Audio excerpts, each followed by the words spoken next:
it's possible to get this planet back on track.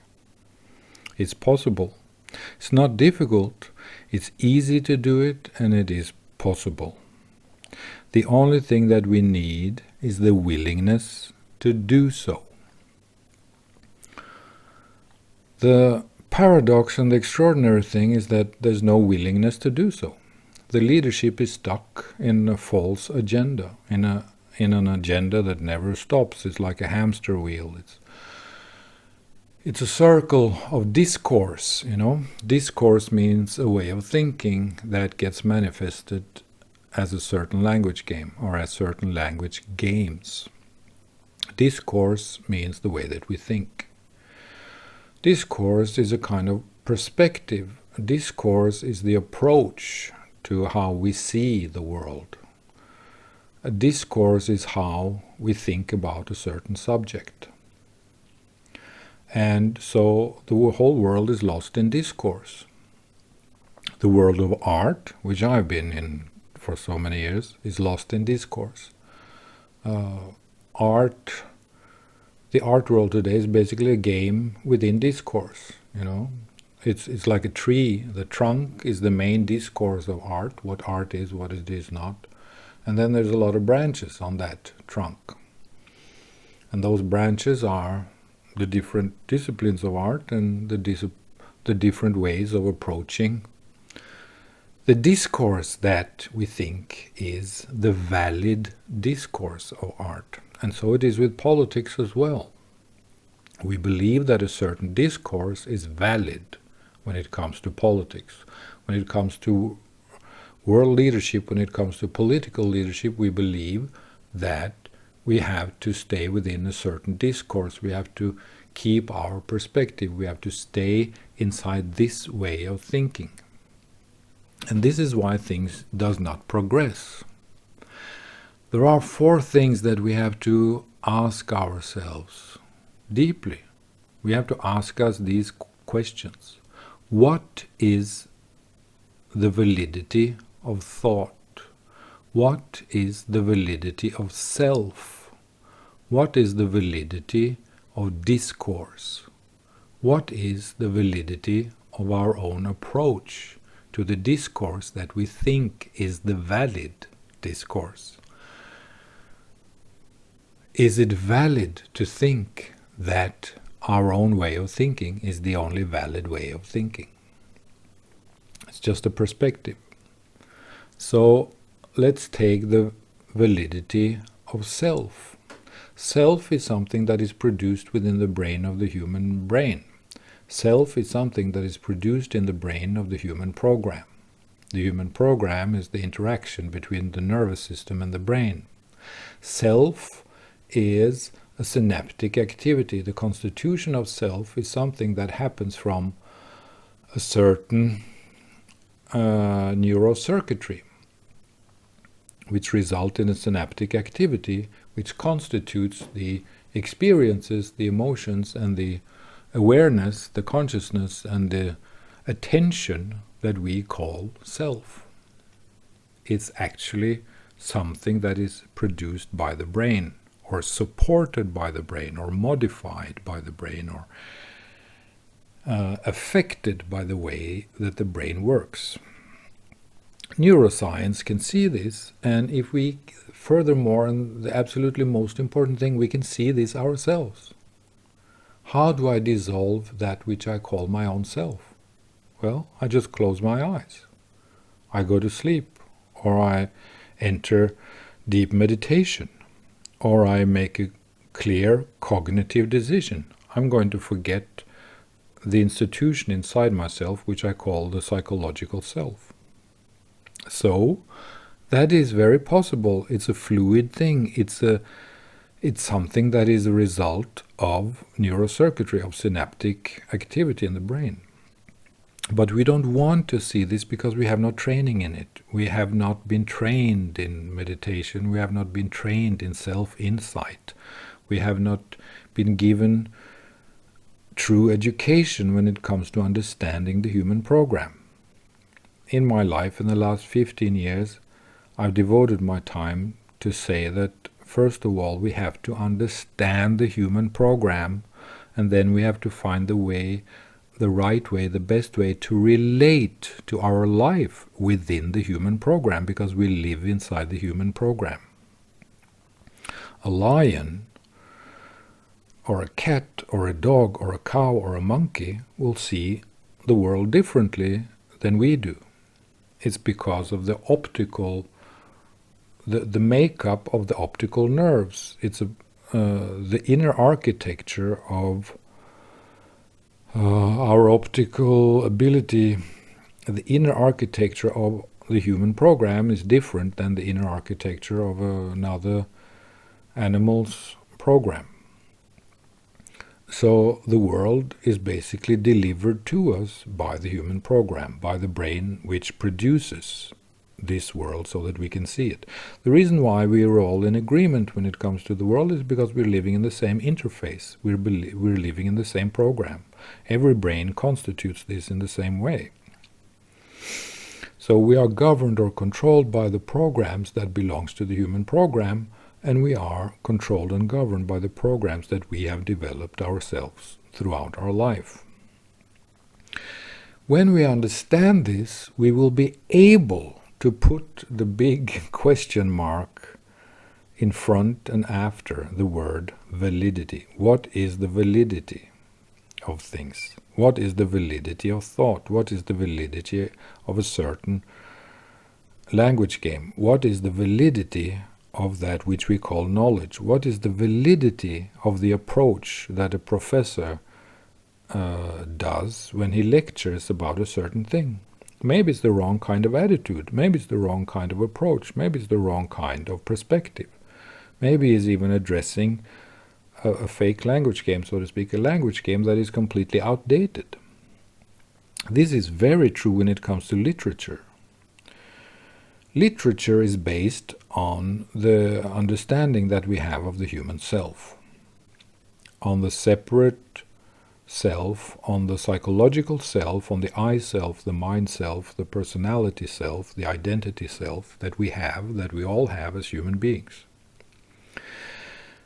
Now is the time to question the validity of this self, and this has to manifest itself within literature. It has to manifest itself within philosophy. It has to manifest itself in science, in arts, in politics, in media, in journalism, in any kind of presentation and representation of the human situation.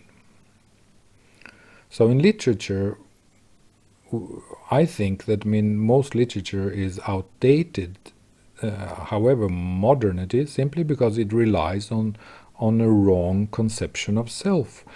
The conception of self is not wrong, it's just that it's not valid as the only self. The psychological self is not the only self in the human being.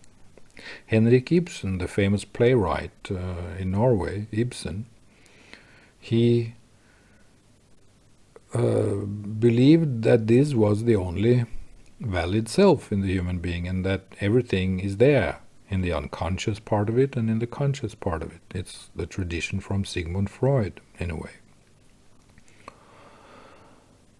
Then another writer came along, Knut Hamsun. He was the modernity, you could say. He was actually the beginning of the dissolution of the self. He was the beginning of seeing that the person, or that people are actually quite a mosaic of different selves, and these selves are in interaction with each other. A wonderful psychologist and psychotherapist in this world is called Richard Schwartz, who has something called IFS. What is it? Internal family system, integrated family system, or internal family system, I'm not sure, but where the main idea is that there is a certain mother self, a certain father self, a certain totality self, a certain ground self, a certain original self, a certain home self in us, a parent self, so to speak. And then there are many different selves. We have the victim self, the one who was hurt and bullied and traumatized, and then we have the neuroscientist, and then we have the philosopher, and then we have the social chameleon. No, I mean, it's a bad description, but that there are many different selves inside us that interact, or if not interact, at least they exist in some kind of different realities inside ourselves. And our job as a main self, as a father self or mother self, is to keep our family intact, or take care of the family of different selves that we have. This can be, of course, what we call also the integration of the shadow, because the shadow represents other different selves. Our anger, it represents emotions, I guess. Anger, bitterness, sorrow, sadness, hurt, many things. But all of these things that belongs to psychology, psychotherapy, and in fact also neuroscience, is very interesting when it comes to giving new light to that which we call the self.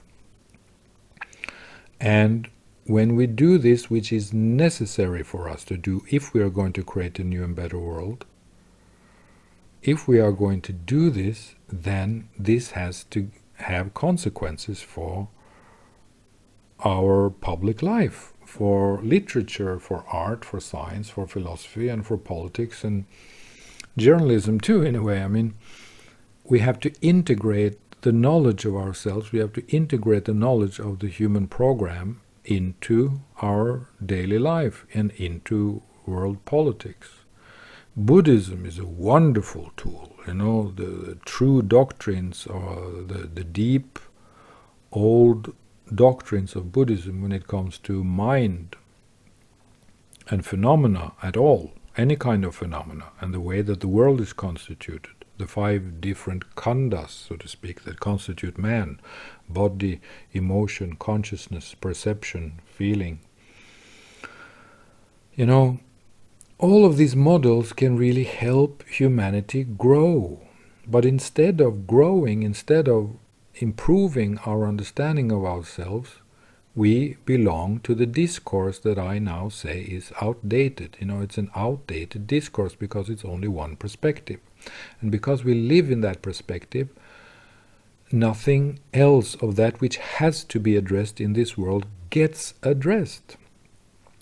Overpopulation, pollution, climate change, of course, that gets addressed, but perhaps not in a sufficient manner. But overpopulation, ideological warfare, the troubles, the problems of the mind, how we believe in things, what is the validity of that which we believe in? Is it created by our own brain? Is it created by the self that we have, however and whatever the self may be? We don't have to define anything about that. But in order to improve this world, in order to get this planet back on track, in order to get this planet coming back to its own natural source, into its own natural balance, we have to dismantle the atomic bomb, so to speak, that lives inside our brain, that lives inside the mind. We have to dismantle the self that believes in the validity of its own representation and of its own manifestation.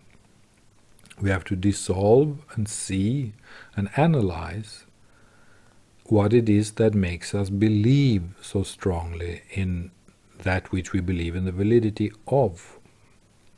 We have to be willing to accept, to dissolve everything that we believe in a way. In art we say kill your darlings. It's very hard to kill your darlings. It's very difficult. You don't want to do that because you love your darlings. You love that which is important for you. You love that which matters to you.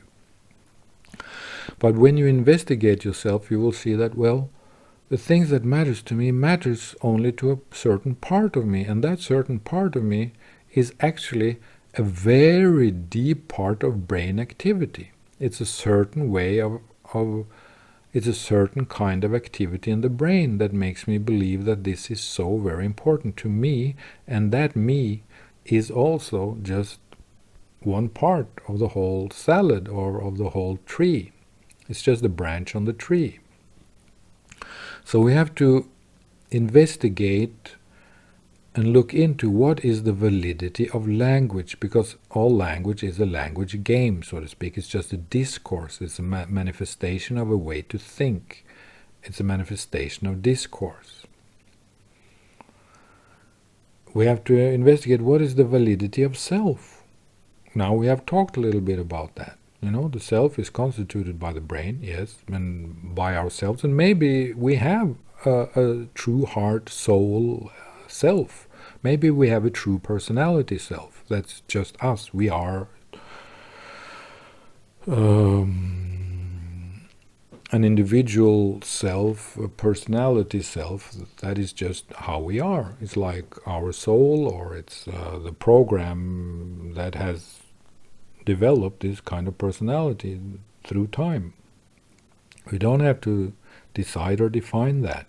We just have to be open-minded and accept the fact that things are not necessarily what we think, and things are not necessarily as important as we think. Because the reason why we think it's important is just a part of how the mind attaches to things, how the brain produces the energy that we need in order to attach and believe in certain things. It's the carrot in front of the donkey, And this is, of course, also very central in the Buddhist philosophy, that we have to investigate and see, what is it that I'm clinging to? Is it empty, or is it something that's really there? Who am I that clings to it? Do I have a permanent existence? No. That which I want, does that have a permanent existence? Can that give me satisfaction in a permanent way? No. Alright, so that's also just the beginning, we just have to open up the door to further insight. We have to learn more about ourselves, and we have to understand that we need leadership. We need a world Senate leadership.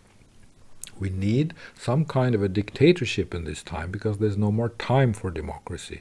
There's no more time for voting Republican or Democratic. It's no more time for this bullshit. It's no more time for this stupid, silly democracy. We need a leadership. We have to accept that now is the time for leadership. The United Nations, or we, or whoever, has to decide that, well, enough is enough, baby.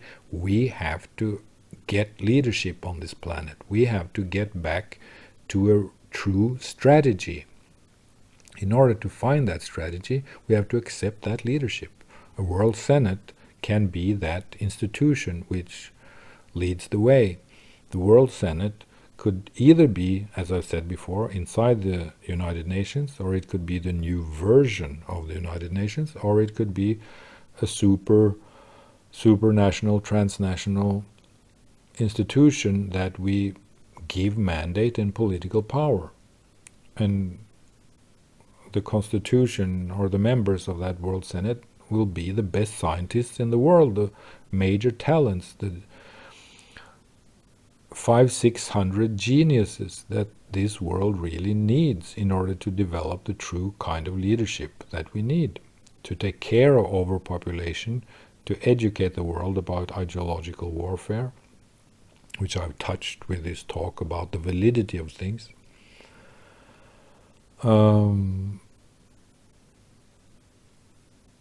Infrastructure, agriculture, technology that is beneficial for us.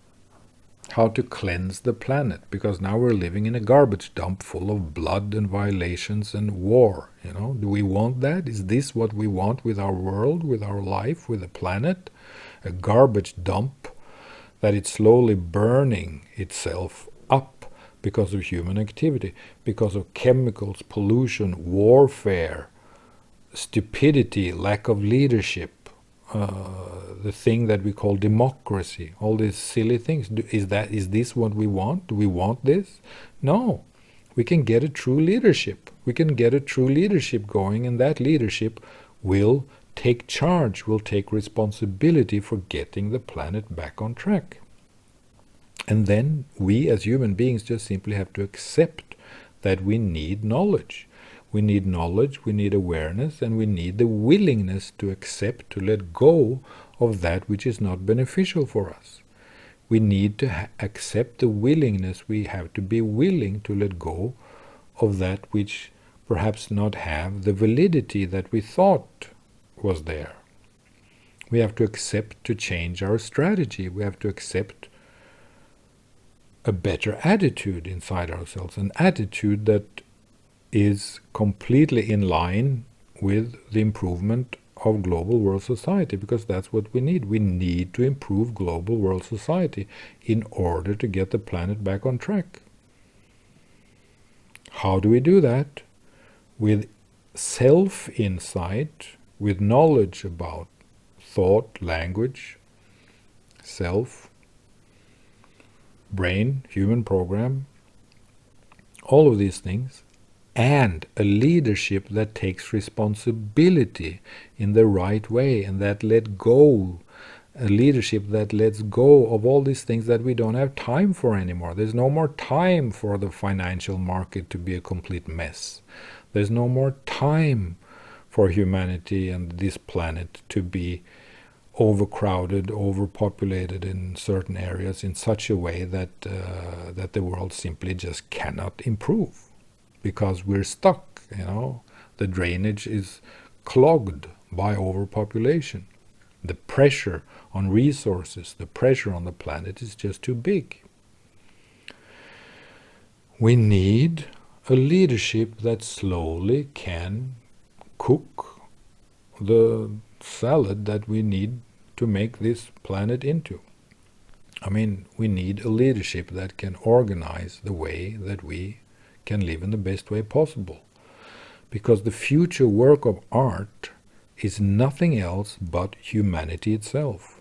The future work of art is nothing but the world itself. The future work of art is humanity itself, because society can be art. Humanity can be art.